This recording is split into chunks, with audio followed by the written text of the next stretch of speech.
அன்பான என் அன்பு சகோதர சகோதரிகளே, உங்கள் யாவரையும் ஆண்டவராகிய இயேசுவின் நாமத்தில் நான் வாழ்த்துவதிலே வரவேற்பதிலே மிகுந்த மகிழ்ச்சி அடைகிறேன். இந்த மாதத்திலே கூட கர்த்தர் நமக்கு கொடுத்த வாக்கு தத்தத்தை நாம் வாசித்து அதை சற்று தியானித்து நாம் ஜெபிக்கலாம். அது ஏசாயா தீர்க்கதரிசன புஸ்தகம் 45ஆம் அதிகாரம் வசனம் 1 2 வசனங்கள் 1-2 வசனங்களை வாசிக்கலாம். கர்த்தராகிய நான் அபிஷேகம் பண்ணின கோரேசுக்கு முன்பாக ஜாதிகளை கீழ்ப்படுத்தி ராஜாக்களின் இடைக்கட்டுகளை அவிழ்க்கும்படிக்கும் அவனுக்கு முன்பாக வாசல்கள் பூட்டப்படாதிருக்க கதவுகளை திறந்து வைக்கும்படிக்கும் அவனை பார்த்து அவன் வலது கையை பிடித்துக்கொண்டு அவனுக்கு சொல்லுகிறதாவது நான் உனக்கு முன்னே போய் கோணலானவைகளை செவ்வையாக்குவேன். எனக்கு அன்பான அன்பு சகோதரனே சகோதரியே, கோரேஸ் என்று சொல்லுகிற ஒரு மன்னனுக்கு ஆண்டவர் கொடுக்கிற ஒரு வாக்கு தத்தம். அவனுக்கு வாக்கு தத்தமாய் கர்த்தர் கொடுக்கிறார், கோணலானவைகளை செவ்வையாக்குவேன் என்பதாக.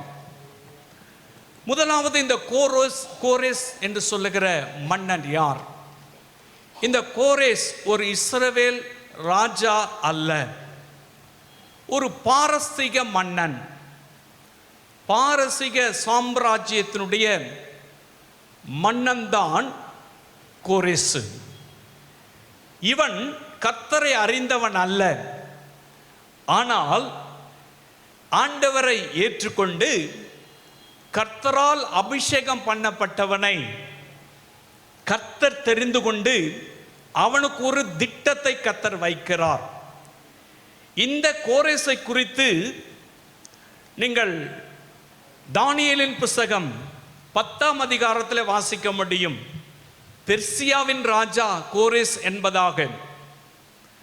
அந்த ராஜா தான் தானியேலுடைய ஜெபத்துக்கு தடையாய் இருந்தான் என்பதாக. இது 2 விதங்களிலே நாம் அறிந்து கொள்ள வேண்டும். ஒன்று, ஆவிக்குரிய பிரகாரமாய் அதை பார்க்க வேண்டும். மற்றொன்று, கர்த்தர் அவனுக்கு கொடுத்திருக்கிற திட்டம் என்னதென்பதை நாம் அறிந்து கொள்ள வேண்டும். பிரியமான அன்பு சகோதரனே சகோதரியே, கோணலானவைகளை செவ்வையாக்குவேன் என்பதாக கர்த்தர் சொல்லுகிறார். இந்த கோரேசுக்கு விரோதமாக எந்த மன்னனும் நிற்கவில்லை, எந்த ராஜாவும் யுத்தம் பண்ணவில்லை, இந்த கோரேசை எதிர்த்து யாரும் வரவில்லை. ஆனால் கர்த்தர் சொல்றாரு, இவனுக்கு முன்பதாய் போய் கோணலானவைகளை செவ்வையாக்குவேன் என்பதாக. எனக்கு அன்பான அன்பு சகோதரனே சகோதரியே, ஒரு அந்நிய ராஜாவை தெரிந்து கொண்டு இஸ்ரவேல் தேசத்தினுடைய ராஜாவாய் இல்லாத பாரசீக மன்னனாக இருக்கிற கோரேசை கர்த்தர் தெரிந்து கொண்டு தம்முடைய திட்டத்தை அவனை கொண்டு கர்த்தர் நிறைவேற்ற விரும்புகிறார். ஆகவேதான் ஆண்டவர் அவனுக்கு ஒரு வாக்கு தத்தம் கொடுக்கிறார். நான் உனக்கு முன்பதாய் போய் கோணலானவைகளை செவ்வையாக்குவேன் என்பதாக. எனக்கு அன்பானவர்களே, இன்றைக்கும் நம்முடைய வாழ்க்கையிலே இந்த வாக்கு தத்தம் கிரியை செய்யக்கூடியதாக இருக்கிறது. அநேக காரியங்களிலே கோணலான வழிகளாக, மாறுபாடான வழிகள் உள்ளவர்களாக, சத்தியத்துக்கு புறம்பாய் நடக்கிறவர்களாக, வசனத்தை நமக்கேற்ற விதமாய் வளைத்து கொள்ளுகிறவர்களாக, தான் விரும்புகிறபடிதான் ஆண்டவர் நடக்க வேண்டும் என்று சொல்லுகிறதாக வாழ்ந்து கொண்டிருக்கிறவர்களாக, ஒருவேளை நம்முடைய வாழ்க்கையிலே கோலனான வாழ்க்கையை நாம் வாழ்ந்து கொண்டிருக்கலாம். நீங்கள் யாராக இருந்தாலும் உங்களை குறித்ததான ஒரு திட்டம் உண்டு. உங்களுக்கு ஆண்டவர் ஒரு திட்டத்தை வைத்திருக்கிறார், ஒரு நோக்கத்தை கர்த்தர் வைத்திருக்கிறார். பிரியமான அன்பு சகோதரனே சகோதரியே, என்ன திட்டம் இந்த கோரேசுக்கு கர்த்தர் வைத்திருக்கிறார்? பாருங்க, இஸ்ரவேல் ஜனங்கள் பாபிலோன் தேசத்தினுடைய ராஜாவாய் இருக்கிற நேபுகாத்நேச்சரால் அடிமைப்படுத்தப்பட்டவர்களாக அவர்கள் அடிமைதனமாக வாழ்ந்து கொண்டிருக்கிறார்கள். அப்படி அடிமையாய் கிடக்கிறவர்களை விடுதலை செய்யும்படியாகவும், அந்த எருசலேமில் இருக்கிற தேவாலயத்தை கட்டும்படியாகவும், தேவன் ஒருவரே உண்மையான தேவன் என்பதை வெளிக்காட்டும்படியாகவும் நேபுகாத்நேச்சர் படையெடுத்து இஸ்ரவேல் தேசத்தின் மீது வந்தபோது அந்த தேவாலயத்தில் இருந்த எல்லா பாத்திரங்களையும் எல்லா பொருட்களையும் அவன் கொள்ளையடித்து போனதை திரும்ப கொண்டு வருவதற்காகவும், அந்த தேவாலயம் கட்டுவதற்கான அந்த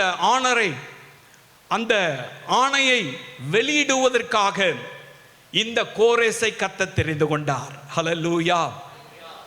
ஒரு அந்நிய ராஜாவை குறித்து கர்த்தர் எவ்வளவு பெரிய திட்டத்தை வைத்திருக்கிறார் பாருங்க. தம்முடைய ஜனங்கள் அடிமைப்பட்டு போய்விட்டார்கள், தம்முடைய ஜனங்களை விடுதலை செய்ய வேண்டும், தம்முடைய ஜனங்கள் ஆராதிப்பதற்கு எனக்கு ஒரு ஆலயத்தை கட்ட வேண்டும், அந்த ஆலயத்தில் கொள்ளையடிக்கப்பட்ட பொருட்களை கொண்டு வர வேண்டும், அந்த ஆலயம் பாருங்க பாதுகாப்பாக எந்த டிஸ்டர்பன்ஸும் இல்லாமல் எருசலேம் தேவாலயம் கட்ட வேண்டும் என்பதற்காக இந்த கோரேசை கர்த்தர் தெரிந்து கொண்டார். எனக்கு அன்பான அன்பு சகோதரனே சகோதரியே, ஆண்டவர் உங்களையும் ஏதோ ஒரு நோக்கத்தோடு ஏதோ ஒரு திட்டத்தோடு அவர் தெரிந்து கொண்டிருக்கிறார். சிலர் சொல்லுவீங்க, நான் இவ்வளவு பிரச்சனையின் மத்தியில், இவ்வளவு பாடுகளின் மத்தியில் நான் என்ன சாதிக்க போறேன், நான் என்ன சம்பாதிக்க போறேன், என்னால் என்ன பண்ண முடியும் அப்படி சொல்லிட்டு நீங்க நினைக்கலாம். எனக்கு அன்பானவர்களே, இஸ்ரவேல் தேசத்திலிருந்து ஒருவரை கர்த்தர் தெரிந்து கொண்டிருக்கலாம்.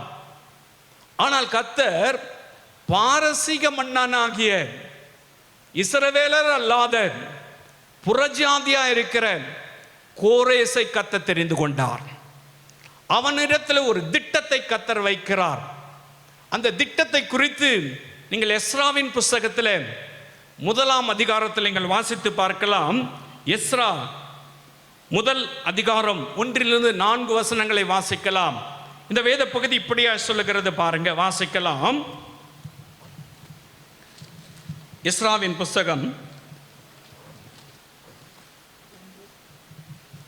1 அதிகாரம் 1-4 வசனங்கள். எரேமியாவின் வாயினாலே கர்த்தர் சொன்ன வார்த்தை நிறைவேறும்படி பெர்சியாவின் ராஜாவாகிய இப்ப புரியுதா உங்களுக்கு? தானியேல் 1 அதிகாரம் 10 அதிகாரம் 1 வசனத்துல பெர்சியாவின் ராஜா கோரேசு, அவனை குறித்து தான் சொல்லப்பட்டிருக்கிறது. இங்க ஏசாயா தீர்க்கதரிசன புஸ்தகம் 45 அதிகாரம் 1 வசனம். இந்த கோரேஸ் ஒரே கோரேஸ் தான், இவனை குறித்து தான் இந்த வேத பகுதி சொல்லுகிறது. வாசிக்கலாம். பெர்சியாவின் ராஜாவாகிய கோரேசுடைய 1ஆம் வருஷத்திலே, பெர்சியாவுடைய ராஜாவாகிய கோரேசுடைய 1ஆம் வருஷத்திலே கர்த்தர் பெர்சியாவின் ராஜாவாகிய கோரேசின் ஆவியை ஏவினதினாலே அவனோடு கர்த்தர் பேசுகிறார். அவன் ஆவியை ஏவினதுனால அவன் திட்டத்தை அவன் நிறைவேற்றுகிறான். என்ன திட்டம்? பரலோகத்தின் தேவனாகிய கர்த்தர், பரலோகத்தின் தேவனாகிய கர்த்தர் பூமியின் ராஜ்யங்களை எல்லாம் எனக்கு தந்தருளி, பூமியின் ராஜ்யங்கள் எல்லாம் எனக்கு தந்தருளி, யூதாவில் உள்ள எருசலேமிலே, யூதாவில் உள்ள எருசலேமிலே தமக்கு ஆலயத்தை கட்டும்படி, தமக்கு ஆலயத்தை கட்டும்படி எனக்கு கட்டளையிட்டிருக்கிறார். எனக்கு கட்டளையிட்டிருக்கிறார். அவருடைய ஜனங்கள் எல்லாரிலும், அவர்களுடைய ஜனங்கள் எல்லாரிலும் எவன் உங்களுக்குள் இருக்கிறானோ, எவன் உங்களுக்குள் இருக்கிறானோ அவனோடே அவனுடைய தேவன் இருப்பாராக. அவனோடு அவன் தேவன் இருப்பாராக. அவன் யூதாவில் உள்ள எருசலேமுக்கு போய், அவன் யூதாவில் உள்ள எருசலேமுக்கு போய் இஸ்ரவேலின் தேவனாகிய இஸ்ரவேலின் தேவனாகிய கர்த்தருடைய ஆலயத்தை கட்ட கடவன். கர்த்தருடைய ஆலயத்தை கட்ட கடவன். தேவனுடைய திட்டம் அதுதான். கர்த்தருடைய ஆலயத்தை கட்ட கடவன். எருசலேமில் வாசம் பண்ணுகிற தேவனே தேவன், எருசலேமில் வாசம் பண்ணுகிற தேவனே தேவன், தேவன் ஒருவரே என்பதை வெளிப்படுத்துவதுதான் கர்த்தருடைய திட்டம். அந்த ஜனங்களில் மீதியாய் இருக்கிறவன், அந்த ஜனங்களில் மீதியாய் இருக்கிறவன் எவ்விடத்தில் தங்கி இருக்கிறானோ, எவ்விடத்தில் தங்கி இருக்கிறானோ அவ்விடத்து ஜனங்கள், அவ்விடத்து ஜனங்கள் எருசலேமில் உள்ள எருசலேமில் உள்ள தேவனுடைய ஆலயத்துக்கென்று, தேவனுடைய ஆலயத்துக்கு சென்று, ஆலயத்துக்கென்று அவனிடத்தில் உற்சாகமாய், அவனிடத்தில் உற்சாகமாய் காணிக்கை கொடுத்து அனுப்புகிறது மட்டுமன்றி, காணிக்கை கொடுத்து அனுப்புகிறது மட்டுமன்றி, அவனுக்கு பொன் வெள்ளி முதலிய திரவியங்களையும், பொன் வெள்ளி முதலிய திரவியங்களையும், மிருக ஜீவன்களையும் கொடுத்து, உதவி செய்ய வேண்டும் என்று பெர்சியாவின் ராஜாவாகிய கோரேஸ் அறிவிக்கிறார் என்று தன் ராஜ்யம் எங்கும் எழுதி அனுப்பி, தன் ராஜ்யம் எங்கும் சட்டத்தை எழுதி அனுப்பி விளம்பரம் பண்ணுவித்தான்.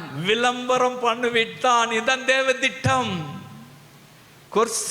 பெர்சியா ராஜாவாகிய கோரேசை ஆண்டவர் தெரிந்து கொண்டனுடைய தேவர் திட்டம் எருசலேம் தேவாலயத்தை கட்டுவதற்கு, அந்த தேவாலயத்தை கட்டுவது மாத்திரமல்ல, அதற்கேற்ற பொருட்களை கொண்டு போய் சேர்ப்பதற்கு அவன் அரசாணையை வெளியிடுகிறான்.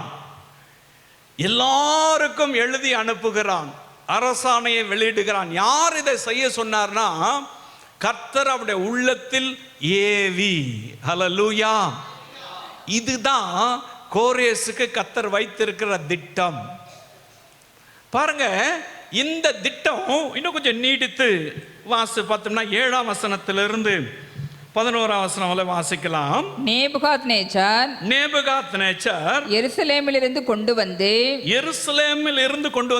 தன் தேவனுடைய கோவிலிலே வைத்திருந்த, தன்னுடைய தேவர்களின் கோவிலிலே வைத்திருந்த கர்த்தருடைய ஆலயத்து பணிமுட்டுகளையும், கர்த்தருடைய ஆலயத்தின் பணிமுட்டுகளையும் கோரேஸ் ராஜா எடுத்து கொடுத்தான். தேவாலயத்தை கட்டுறதுக்கு, ஆணையிடுவதற்கு, பொருட்களை கொடுப்பதற்கு பாபிலோன் ராஜாவாகிய நேபுகாத்நேச்சர் யாரெல்லாம் அடிமைப்படுத்திட்டு போனான்? யூதர்களை எல்லாம், எல்லாரையும் அடிமைப்படுத்திட்டு போனான். அதுல தானியேலும் ஒருவன். அப்போ கொண்டு போகும் பொழுது பனிமுட்டுக்களை அந்த ஆலயத்திலிருந்து எல்லா தட்டுமுட்டுகளும் தூக்கிட்டு போயிட்டான். அதையெல்லாம் என்ன பண்ணிட்டான்? இந்த கோரேசு எடுத்து கொடுத்தான். அவைகளை பெர்சியாவின் ராஜாவாகிய கோரேஸ் பொக்கிஷக்காரனாகிய மித்திரேதாத்தின் கையில் எடுக்க செய்து, யூதாவின் அதிபதியாகிய சேஸ்பாசாரிடத்தில் எண்ணி கொடுத்தான். அவைகளின் தொகையாவது பொன் தட்டுகள் 30, 30 வெள்ளி தாளங்கள் 1000, கத்திகள் 29, பொற்கிண்ணங்கள் 30, வெள்ளி கிண்ணங்கள் 410, மற்ற பணிமுட்டுகள் 1000, பொன் வெள்ளி பணிமுட்டுகள் எல்லாம் 5400. இவைகளையெல்லாம் சேஸ்பாசார் சிறையிருப்பினின்று விடுதலை பெற்றவர்கள் சிறையிருப்பிலிருந்து விடுதலை பெற்றவர்கள் பாபிலோனிலிருந்து எருசலேமுக்கு போகையில் பாபிலோனிலிருந்து அவங்களை விடுதலை செய்து பாபிலோன்ல விடுதலை கட்டப்பட்டிருக்கிற அடிமந்தனத்தில் இருக்கிறவர்களை அடிமையார்களை விடுதலை செய்து எருசலேமுக்கு போகையில் எடுத்துக்கொண்டு போனான். இதுதாங்க தேவனுடைய திட்டம். ஹல்லேலூயா. தேவனுடைய திட்டம் பாருங்க.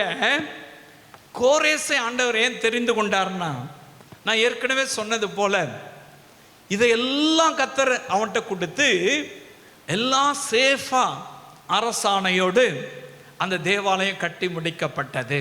ஹல்லேலூயா.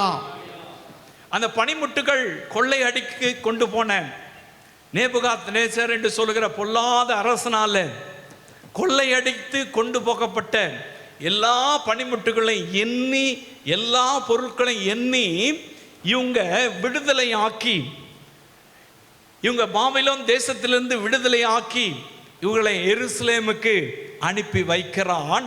அவர்களோடு கூட இந்த பொருள்களை கொண்டு போகிறான். இதுதான் தேவ திட்டம். ஹல்லேலூயா.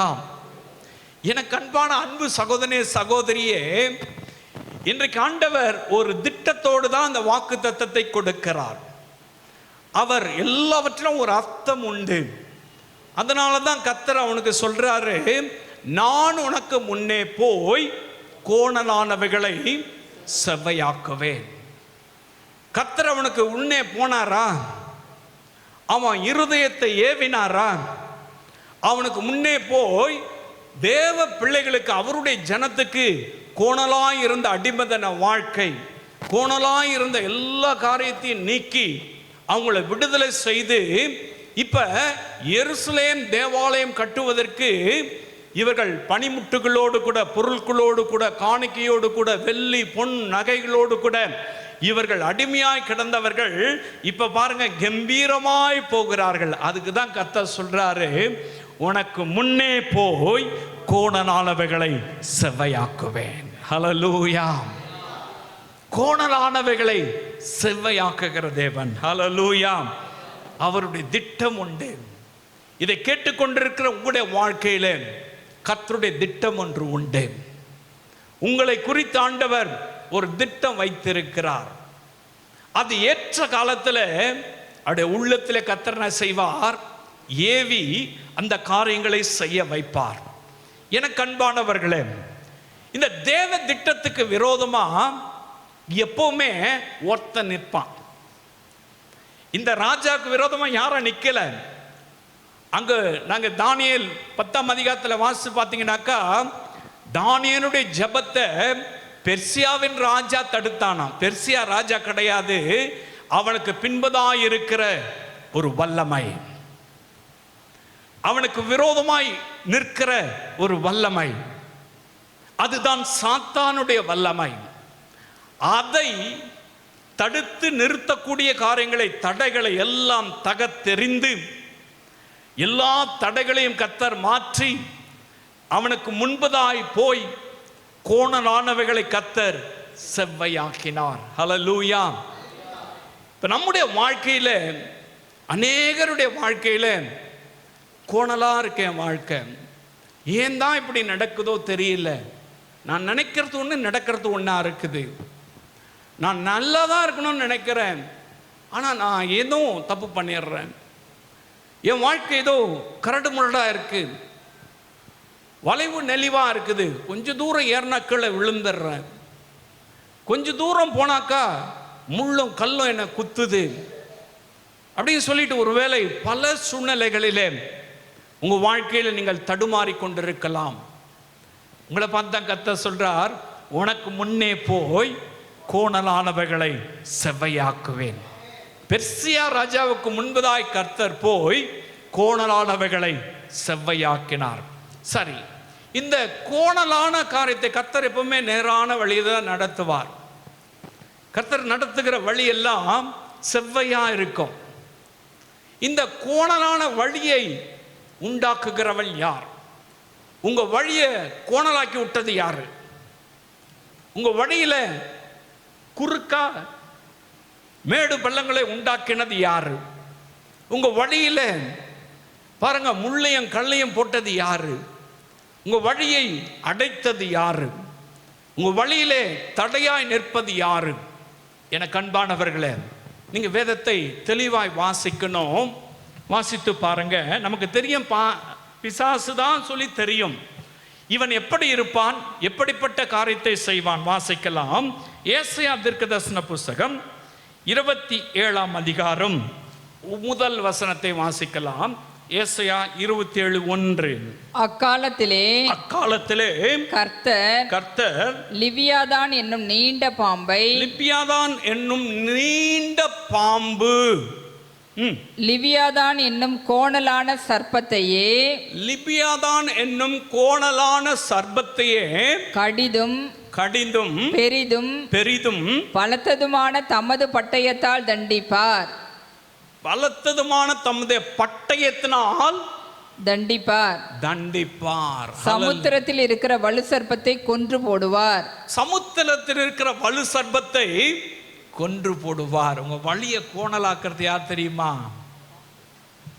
சர்ப்பம், பாம்பு. இவனை குறித்து வேதத்தில் நீங்க எழுதி வச்சுங்க, வாசித்து பார்க்கலாம். யோபுவின் புத்தகம் 41ஆம் அதிகாரத்தில் இந்த லிபியாதான் என்று சொல்லுகிற வலு சர்ப்பத்தை குறித்து சொல்லப்பட்டிருக்கிறது. சங்கீதங்களின் புத்தக சர்ப்பமானது தான் பார்த்தீங்கன்னு சொன்னாக்கா நம்முடைய வழிகளை கோணலாக்குகிறது, பாதைகளை கோணலாக்குகிறது, நம்முடைய வழிகளை எல்லாம் தாறுமாறாக்கி போடுகிறது. இந்த பெர்சியா ராஜாவுக்கு விரோதமா எந்த ராஜாவும் இல்லைன்னு சொன்னேன்.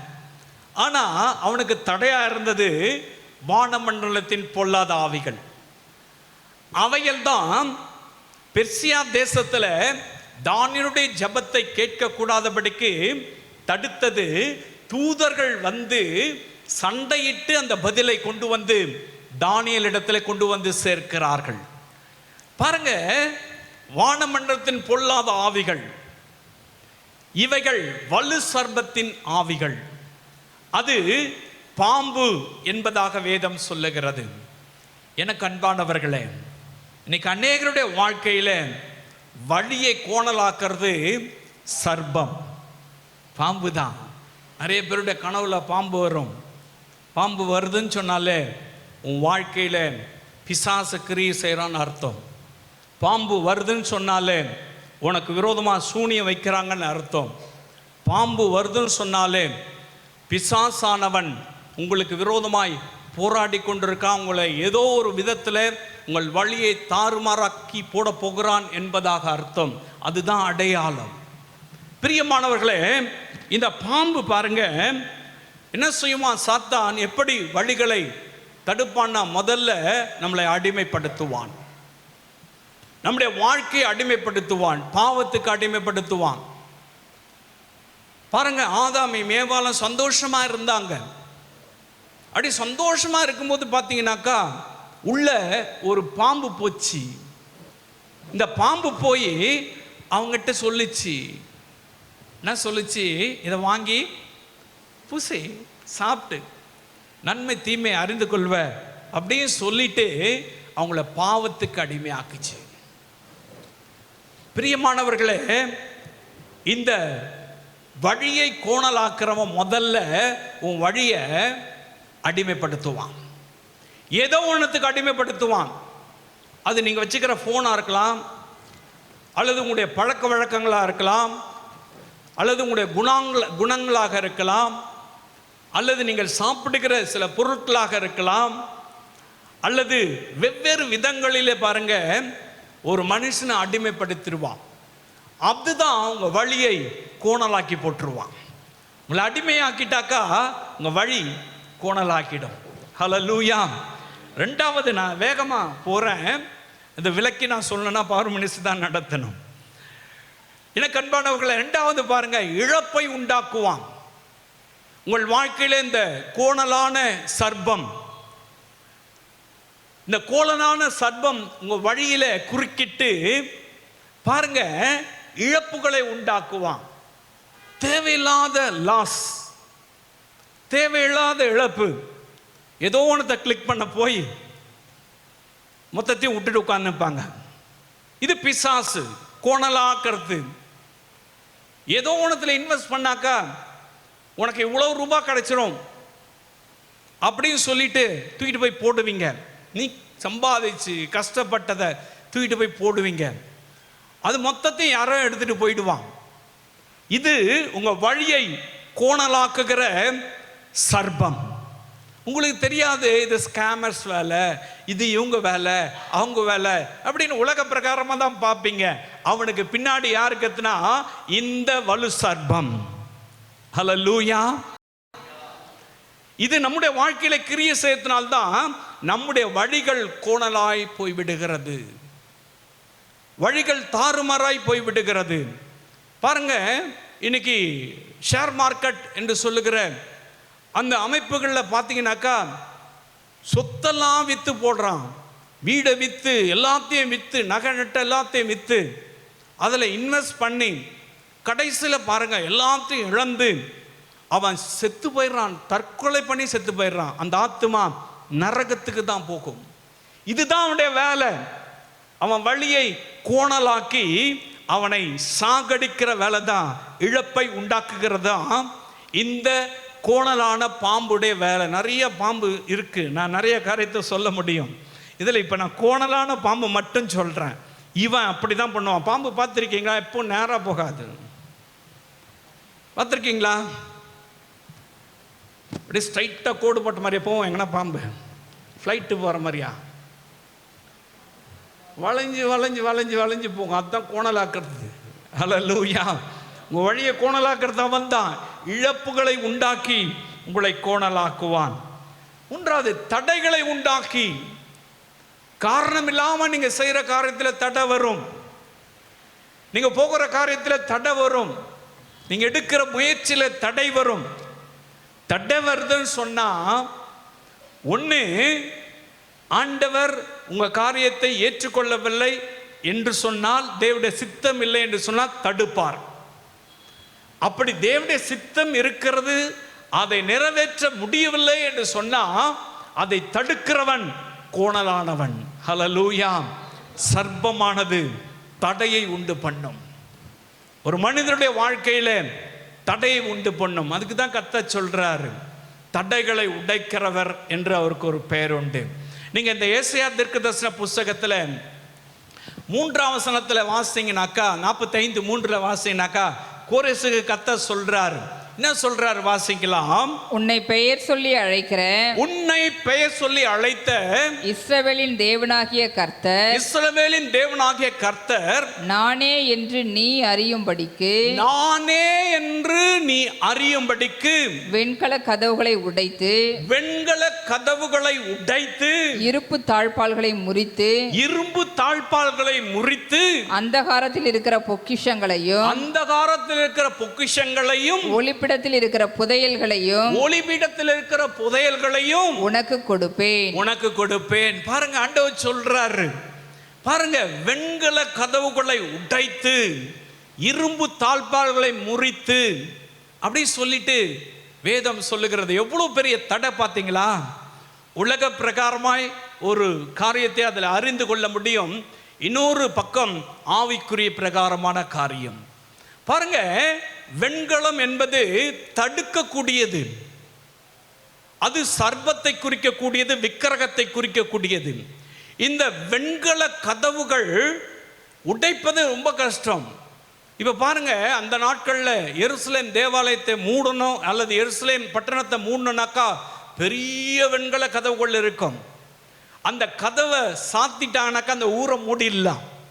மூடி பெரிய தாழ்பால்கள் அதை போட்டு மூடிட்டாக்கா அதுக்குள்ளே யாரும் வர முடியாது, வெளியில் யாரும் போக முடியாது. இப்போ கூட நம்ம இந்தியாவில் ஜெய்ப்பூர் என்று சொல்லுகிற ஒரு நகரத்தை நான் பார்த்துருக்கிறேன். நீங்கள் போனீங்கன்னாக்கா அந்த நகரத்தை மூட முடியும். அந்த நகரத்தில் அந்த கதவுகள், அப்படிப்பட்ட கதவுகள் உண்டு. பாருங்க, அந்த நாட்களில் இந்த கதவுகள் போல தடைகள் கோரேசுக்கு முன்பதாக நிற்கிறது. இஸ்ரவேல் ஜனங்களை விடுதலை செய்யணும், அந்த கொள்ளையடிக்கப்பட்ட பொருட்களை எருசலேம் தேவாலயத்தை கொண்டு போகணும் எருசலேம் தேவாலயம் கட்டுவதற்கு ஆணையிடணும், எருசலேம் தேவாலயத்தை கட்டுவதற்கான எல்லா தேவைகளும் சந்திக்கப்படணும், உங்களை அடிமத்தன வாழ்க்கையிலிருந்து விடுதலை செய்யணும். இந்த காரியத்துக்கு வெண்கலம் போன்ற தடைகள், இரும்பு தாழ்பால்களை போன்ற தடைகள் கர்த்தர் சொல்றாரு, உனக்கு முன்பதாய் போய் கோணலானவைகளை செவ்வையாக்குவேன். இந்த பாம்பு தான் பார்த்தீங்கன்னாக்கா, இந்த சாத்தான் தான் பார்த்தீங்கன்னாக்கா, பாருங்க, நமக்கு அப்படிப்பட்ட தடையை கொண்டு வந்துடுவான். கோணலான சர்ப்பம் தடையை கொண்டு வந்துடுவான்.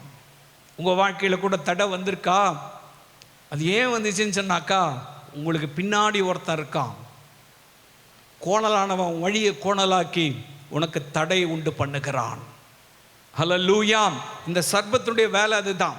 இந்த கோணலான சர்ப்பத்தை குறித்து தான தெளிவு உங்களுக்கு உண்டானது தான் இதை நான் உங்களுக்கு சொல்கிறேன்.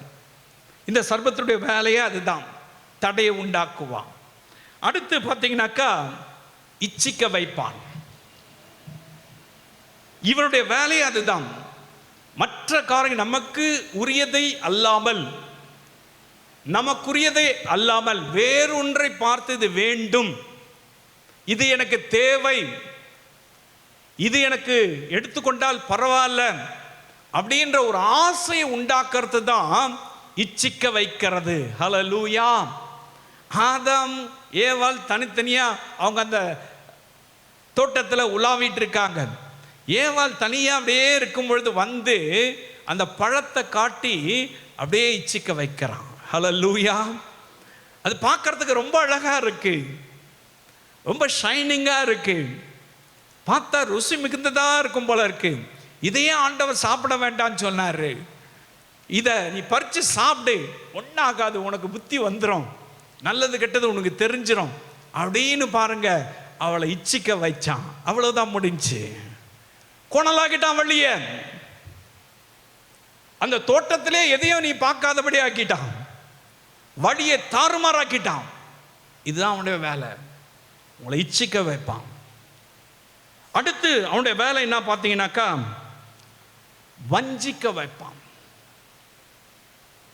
இவனுடைய வேலை, கோணலான சர்ப்பத்துடைய வேலை வஞ்சிக்க வைப்பான், டெமிட் பண்ணுவான். உங்களை ரொம்பவும் ஏமாற்றக்கூடிய, நான் ஏற்கனவே சொன்னது போல ஏமாற்ற வைப்பான். ஏதோ ஒரு காரியத்தில் உங்களை ஏமாற்றி வஞ்சித்து உங்களுடைய வாழ்க்கை கசக்க செய்வான். இதுதான் வலு சர்ப்பத்துடைய வேலை, இதுதான் அந்த கோணலான சர்ப்பத்துடைய வேலை. ஹல்லேலூயா.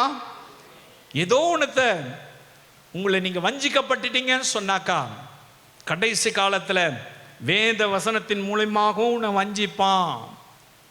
கடைசி காலத்தில் ஊழியக்காரன்ற போர்வையில் உங்களை வஞ்சிப்பாங்க. கடைசி காலத்தில் நீங்கள் ரொம்ப ஜாக்கிரதையான, வஞ்சிக்க கூடுமானால் தெரிந்து கொள்ளப்பட்டவர்களும் வஞ்சிக்கப்படுவார்கள். இதுதான் ஆண்டவர் சொல்றார். இந்த கோணலானவன் உன் வழியை கிறுக்கி போடுறதுக்கு, உன் வழியை கோணலாக்குவதற்காக வஞ்சிப்பான். ஹல்லேலூயா. அடுத்து அவனுடைய வேலை என்ன? பிரெக்னன்சியை தடுப்பான். கர்ப்பம் அடையாதபடிக்கு மலட்டுத்தன்மையை உண்டாக்கி கர்ப்பத்தை கலைக்கிற வேலை இந்த கோணலான சர்ப்பம். ஹல்லேலூயா. பாருங்க, நிறைய பேர் நம்மகிட்ட ஜெபம் பண்ண வருவாங்க. ஒரு முறை ஒரு பொண்ணு என்கிட்ட வந்துச்சு, ஒரு கணவன் மனைவி. உங்களுக்கு தெரியும், சில வருஷத்துக்கு முன்னாடி ஒரு குழந்தைக்கு நான் பேர் வச்சு அனுப்பினேன். அவங்க ஒரு சபையில் தான் இருக்காங்க. அவங்க ரெண்டு பேரும் இங்கே என்கிட்ட சொல்லி அனுப்பியிருந்தாங்கன்னு அவன் வந்தாங்க. அந்த பிள்ளைக்காக நான் ஜெபம் பண்ணும் பொழுது ஆவியானவர் சொல்றார், இவ கர்ப்பத்தில் படுத்திருக்கிற அந்த வலு சர்ப்பத்தின் ஆவியை வெளியேற சொல்லு.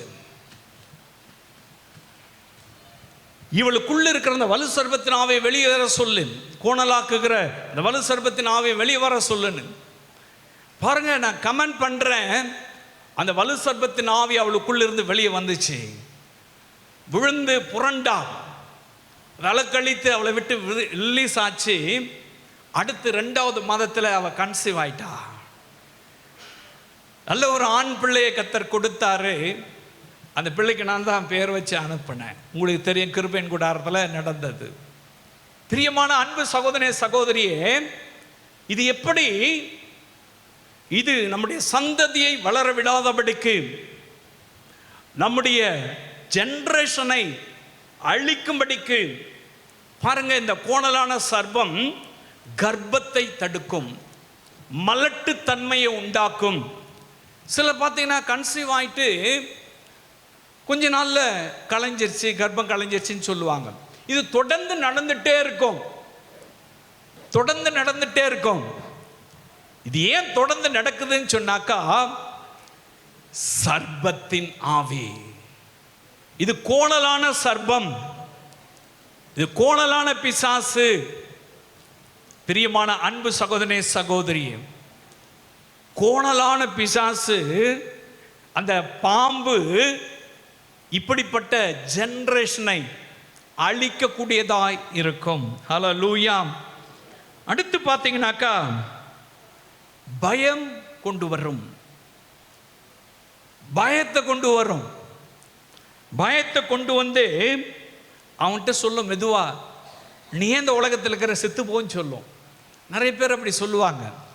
ஏதோ ஒன்று என்கிட்ட சொல்லுது, சாக சொல்லுது, என்ன நீ செத்து போ, செத்து போன்ற குரல் கேட்குது. இது யாரும் இல்லைங்க, உன் வழியை கோணலாக்குகிற, உன் வழியை கெடுக்க நினைக்கிற இந்த சர்ப்பம், வழியை கெடுக்க நினைக்கிற இந்த சர்ப்பத்தினுடைய வேலை தான் அது, பிசாசுடைய வேலை தான் அது. பாருங்க, ஒரு திகில் வரும், ஒரு பால்பிட்டேஷன் வரும், ஒரு விதமான மன அழுத்தம் வரும். அப்போ பார்த்தீங்கன்னாக்கா, ஏன் இந்த உலகத்தில் இருக்கிறோம், செத்து போயிடலாம அப்படின்னு சொல்ற உணர்வை உண்டாக்கும். நீ செத்து போ அப்படின்ற உணர்வை உண்டாக்கும். இந்த கோணலாக்குகிற வழியை உண்டாக்கிடும். அவன் ஆத்துமாவை நரகத்துக்கு இழுத்துட்டு போறதுக்கு இது அவன் வழியை கோணலாக்கிடும். இந்த கோணலான சர்ப்பம். ஹல்லேலூயா. பாருங்க, அடுத்து பார்த்தீங்கன்னாக்கா, இந்த கோணலான சர்ப்பம் என்ன தெரியுமா பண்ணும், பழி வாங்க நினைக்கும். யாரைக்காக வஞ்சசிக்க பழி வாங்க நினைக்கும். உங்களுக்குள்ள அந்த சுவாபம் இருக்குன்னு சொன்னா, மற்றவங்களை அழிக்கணும், மற்றவங்களை கெடுக்கணும், மற்றவருடைய பிஸ்னஸ் அபகரிக்கணும், மற்றவர்களை கொலை செய்யணும், மற்றவர்களை அழிவதில் சந்தோஷப்படணும் அப்படின்ற எண்ணத்தையும் அந்த விதமான திட்டத்தையும் இந்த சத்ரு உண்டாக்குவான். அதனால தான் பாருங்க, அவன் அழிஞ்சு போனன்னு போய் சூனியம் வைப்பான், அவன் பிஸ்னஸ் அழியணும்னு சூனியம் வைப்பான், அவன் குடும்பம் அழியணும்னு சூனியம் வைப்பான், அவன் வியாதியில் வந்து சாகணும் சூனியம் வைப்பான். இது யாருன்னு கேட்டாக்கா, மனிதர்கள் அல்ல, இதுக்கு பின்பதாக இருக்கிறவன் பாம்பு, பிசாசு. ஹல்லேலூயா. இவன் தான் அந்த வேலையை செய்கிறவன், இவன் தான் வழியை கோணலாக்கி போட்டுருவான். ஹல்லேலூயா. அப்புறம் பாருங்க, கோணலாக்கி போடுகிறவன் என்ன செய்வான், சண்டையை உண்டாக்குவான். சண்டையை உண்டாக்கி கணவன் மனைவிக்குள்ள சண்டை உண்டாக்குவான். காரணம் இல்லாம எரிச்சல், காரணம் இல்லாம சண்டை. பாருங்க, சின்ன சண்டை அப்படியே பெருசாய் பெருசாயே பிரியிற நிலைமைக்கு கொண்டு போயிடும். எனக்கு தெரியும், ஒரு ஊழியக்காரரை கணவன் மனைவிக்குள்ள பெரிய சண்டை, பெரிய சண்டை. அவர் பார்த்தீங்கன்னு சொன்னாக்கா, அந்த நாட்களில் ஒரு 20 வருஷத்துக்கு முன்னாடி என்கிட்ட வந்தார், பிரதர் இப்படி கணவன் மனைவிக்குள்ள எப்படி சண்டை, ஜோம் பண்ணுங்க அப்படின்னு. பாருங்க எனக்கு அன்பானவர்களே, அங்கு பிசாசு கிரியை செய்கிறான். அந்த குடும்பத்தை கெடுத்து ஊழியத்தை கெடுப்பதற்காக பிசாசு கிரியை செய்கிறான். சர்ப்பமானது கிரியை செய்கிறது. இந்த கோணலான சர்ப்பம் சண்டையை உண்டாக்கி அவர் பீஸ்ஃபுல்லாக ஊழியம் செய்ய முடியல, அவங்களும் சமாதானமாக இருக்க முடியல, பெரும் பிரச்சனை. கடைசியாக ஒரு முடிவுக்கு வந்தால் டைவர்ஸ் பண்ணிடலாம், மனைவியை டைவர்ஸ் பண்ணிடலாம். நான் சொன்னேன், எந்த காரணத்தை மட்டும் அதை செய்யக்கூடாது, நீங்கள் எந்த காரணத்தை மட்டும் அதை செய்யக்கூடாது அப்படி சொன்னேன். பாருங்க, அதன் பின்பதாக அவங்க ஜெபம் பண்ணாங்க, சில இடங்களில் ஜெபம் பண்ணாங்க. கர்த்தர் பாருங்க மீண்டும் அந்த ஊழியத்தில் நிலை நிறுத்தினார். எனக்கு அன்பான அன்பு சகோதரனே சகோதரியே, இன்னைக்கு அநேக குடும்பங்கள் பிரிந்து போவதற்கு காரணம், அவர்கள் வழியை கோணலாக்குவதற்கு காரணம் இந்த சர்ப்பம். ஹல்லேலூயா. உங்க வழியை கூட ஏதாயிரம் விதத்தில் கோணலாக்கி விட்டுருக்கோம். கொஞ்சம் ஆராய்ஞ்சு பாருங்க. அவன் சண்டை போடுறான், அவன் வந்து பண்றான், இது பண்றான் இல்ல, அது அப்படிதான் பண்ண வைக்கும். ஹல்லேலூயா. அடுத்து வியாதியும் அடிமைத்தனத்தை கொண்டு வரும், பொல்லாத வியாதிகளை கொண்டு வரும், சம்பந்தம் இல்லாத வியாதிகளை கொண்டு வரும், சமாதானத்தை இழக்க வைக்கும். இந்த பிசாசுடைய வேலை அதுதான். போதை பொருட்களை கொண்டு வரும், போதைக்கு அடிமையாக்கிடும், குடிக்கு அடிமையாக்கிடும், விபச்சாரத்துக்கு அடிமையாக்கிடும், வேசிதனத்துக்கு அடிமையாக்கிடும், ஏதோ ஒரு காரியத்தில் நம்மை அடிமையாக்கி வைத்திரும். இதுதான் இந்த கோணலான சர்ப்பத்தினுடைய வேலை. இந்த பிசாசு பிடிச்சிருக்கிறவங்க வெளியில தெரியாது. நீங்க நினைப்பீங்க சண்டை போட்டு நிற்கிறோம், நீங்க நினைப்பீங்க அவர் எப்பவுமே அடிமையாக வச்சிருக்காரு, நீங்க நினைப்பீங்க ஏதோ ஒரு காரியத்தில் இழப்பு வந்துருச்சு, நீங்க நினைப்பீங்க என் வழியெல்லாம் கோணலாயிடுச்சு அப்படி சொல்லி நீங்க நினைப்பீங்க. ஆனால் இந்த கோணலான சர்ப்பம் வெளியில தெரியாமல் ரொம்ப அழகா கிரியை செய்வான். அதுக்கு தான் கர்த்தர் சொல்றாரு, நான் உனக்கு முன்னே போய் கோணலானவைகளை செவ்வையாக்கும். ஏன்? உன்னை குறித்தது பரலோகத்தில் ஒரு திட்டம் உண்டு. உங்களை குறித்து கர்த்தர் ஒரு திட்டம் வைத்திருக்கிறார். நீங்கள் இந்த உலகத்தில் செய்ய வேண்டிய காரியங்களுக்கு கர்த்தர் உங்களுக்கு ஒரு திட்டத்தை வைத்திருக்கிறார். அந்த திட்டத்தை நிறைவேற்றுவதற்காக உங்களுக்கு முன்பதாய் போய் கோணலானவைகளை செவ்வையாக்குவார்.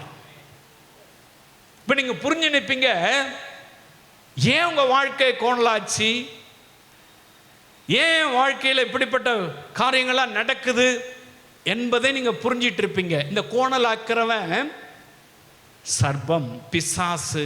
ஹல்லேலூயா. சரி, இந்த பிசாசை மேற்கொள்ளணும்னாக்க ஒரே ஒரு வழி, சீக்கிரம் சொல்லி முடிச்சிட நேரம் இல்லை, ஒரே ஒரு வழி. வாசிக்கலாம். அப்போஸ்தலர் நடவடிக்கை புஸ்தகத்தில் 28ஆம் அதிகாரம் 3ஆம் வசனத்தை வாசிக்கலாம். அப்போஸ்தலர் 28:3. பவுல் சில விறகுகளை வாரி அந்த நெருப்பின் மேல் போடுகையில் ஒரு விரியன் பாம்பு அனல் உரைத்து புறப்பட்டு அவனுடைய கையை கவ்விக்கொண்டது. விஷப்பூச்சி அவன் கையில் தொங்குகிறதை அந்நியராகி அந்த தீவார் கண்டபோது இந்த மனுஷன் கொலைபாதகன், இதற்கு சந்தேகம் இல்லை, இவன் சமுத்திரத்துக்கு தப்பி வந்தும் பழியானது இவனை பிழைக்க ஒட்டவில்லை என்று தங்களுக்குள்ளே சொல்லிக் கொண்டார்கள். போதும், இந்த பாம்பு அவன் கையை பிடிச்சுக்கிச்சு, இவன் விறக அள்ளி நெருப்பு முற்றத்துக்காக இவர் விறக அள்ளி போடுறார் பவுல். அப்ப ஒரு விரியன் பாம்பு, இந்த கோணலான பாம்பு அனல் உரைத்து புறப்பட்டு அவன் கையை பிடிச்சுக்கிச்சு.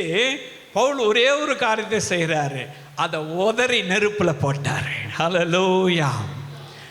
பரிசுத்த ஆவியானவர் இல்லாமல் இதிலிருந்து நீ விடுதலை பெற முடியாது. எந்த ஒரு காரியமும் உனக்கு விடுதலை தராது. ஆவியானுடைய அபிஷேகம் இல்லாம எத்தனை வேதத்தை எத்தனை முறை நீ வாசித்தாலும் இந்த அபிஷேக அக்கினி இறங்காம, இந்த நெருப்பு விடாம, இதிலிருந்து உனக்கு ஒரு விடுதலையே கிடையாது. இந்த பாம்பை நீ மேற்கொள்ளணும். இந்த கோணலான வழியை நீ செவ்வாய்ப்படுத்தணும்னா ஒரே ஒரு வழி, பரிசுத்த ஆவியானுடைய அக்கினி. இந்த அக்கினியை பெற்றுக்கொண்டவர்கள் தான் இந்த பாம்பை சாகடிக்க முடியும், இந்த பாம்பை அப்புறப்படுத்த முடியும். பவுல் உதறி போட்டுட்டு, அந்த தீவாருக்கு தெரியும் இந்த பாம்பு கச்சவன் எவனும் உருப்படியா இருந்ததில்லை. இதுக்கு மருந்தே கிடையாது. அந்த மெலித்தா தீவில் இருக்க அத்தனை பேருக்கு தெரியும் இவன் செத்து போயிடுவான் அப்படின்னு உத்து பார்த்துட்டு இருக்காங்க. இவருக்குள்ள இருக்கிறவர் ஆவியானவர். இவருக்குள்ள இருக்கிற அபிஷேகம் அவரை கடிச்சு தொங்கிட்டு இருக்கிற அந்த பாம்பால ஒன்றும் செய்ய முடியல. அந்த நெருப்புலே உதறி போட்டார். ஹல்லேலூயா. நீ விடுதலை பெறணும்னாக்கா, வழி செவ்வையா மாறணும்னாக்கா, கர்த்தர் உங்களுக்கு முன்னாடி போனோம்னு சொன்னாக்கா, ஆவியானோட கைடன்ஸ் வேணும்னு சொன்னாக்கா, கட்டாயம் நீங்கள் இந்த அக்னியிலே நிரம்பி இருக்கணும். இந்த அக்னி தான் ஒரு மனிதனை பாதுகாக்கும். பரிசுத்த ஆவியானோட அக்னி, அதுதான் இயேசு சொன்னார், பூமியின் மேல் அக்னியை போட வந்தேன், அது இப்பொழுதே பற்றி எறிய வேண்டும் என்று விரும்புகிறேன் என்பதாக இயேசு சொன்னார். இந்த அக்னியை பெற்றுக்கொண்டு வந்தா இந்த பாம்பை சாகடிக்க முடியும், இந்த பாம்பிலிருந்து விடுதலை பெற முடியும், இந்த பிசாசின் தந்திரத்திலிருந்து விடுதலை பெற முடியும். ஒரு குறிப்பிட்ட நேரத்தில் அந்நிய பாஷை பேசிட்டு போறது கிடையாதுங்க. கூட்டத்துக்கு வந்து அந்நிய பாஷை பேசிட்டு போறது கிடையாது. ஏதோ ஒரே ஒரு பாஷையை தொடர்ந்து பேசுறது கிடையாது. இந்த அக்னி நெருப்பு எரிஞ்சிட்டே இருக்கும். அப்படியே ஒரே உளவுண்டு இருக்காது. அந்த நெருப்புனா பரவும், அந்த ஃப்ளேம் அப்படியே பரவும். அந்த அக்னி அப்படியே அனல் மூட்டி எழுப்பிட்டே இருக்கணும்.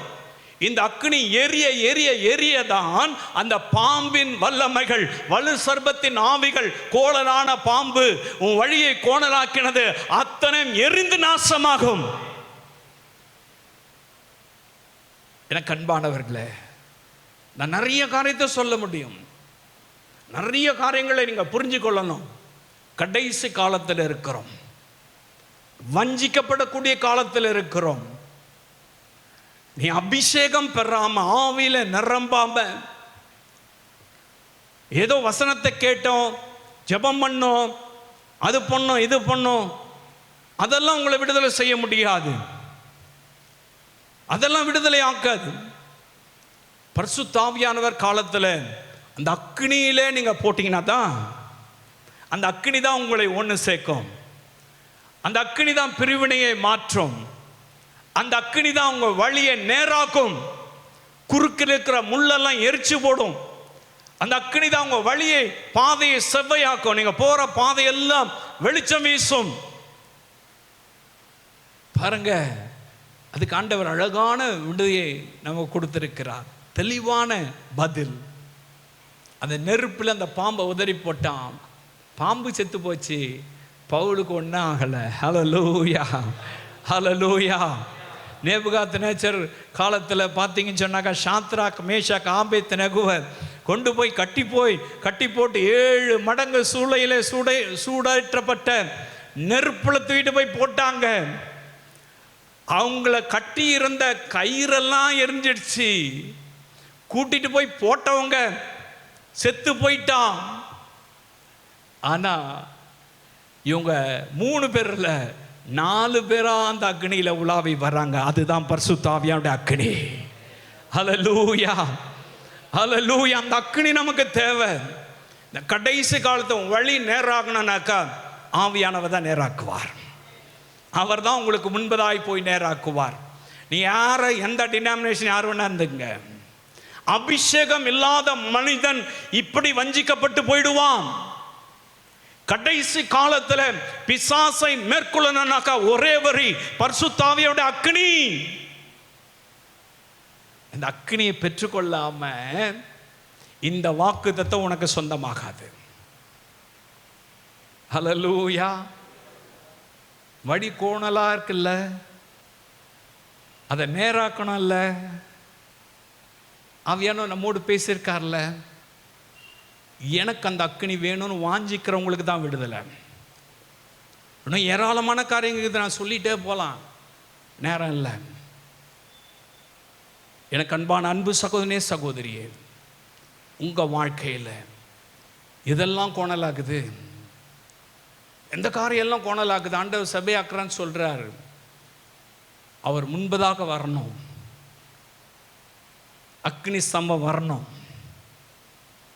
அவருடைய அக்கினி இறங்கணும், பரிசுத்தாவியானவர் இறங்கணும். அப்பதான் உன் வழியெல்லாம் செவ்வையாகும், வழியெல்லாம் சரியா வரும். நீங்க என்ன செதுக்குனாலும் சரி, நெருப்பு வச்சாதான் என்ன ஆகும், அது அந்த வேர் அழியும், அந்த வழியெல்லாம் சுத்தமாகும். இந்த கோணலாக்கி வச்சிருக்கான் பாருங்க சர்ப்பம், இவனை மேற்கொள்றதுக்கு ஒரே ஒரு வழி, பரிசுத்தாவியானுடைய அக்கினி. ஹல்லேலூயா, ஹல்லேலூயா. வேணும்னு கேட்குறவங்க மட்டும், இந்த வாக்கு தத்தத்தை சொந்தமாக்கணும்னு கேட்குறவங்க மட்டும் அப்படியே எழும்பி நின்று ஆண்டவருடைய சமூகத்தில் நாம் கேட்கலாம்.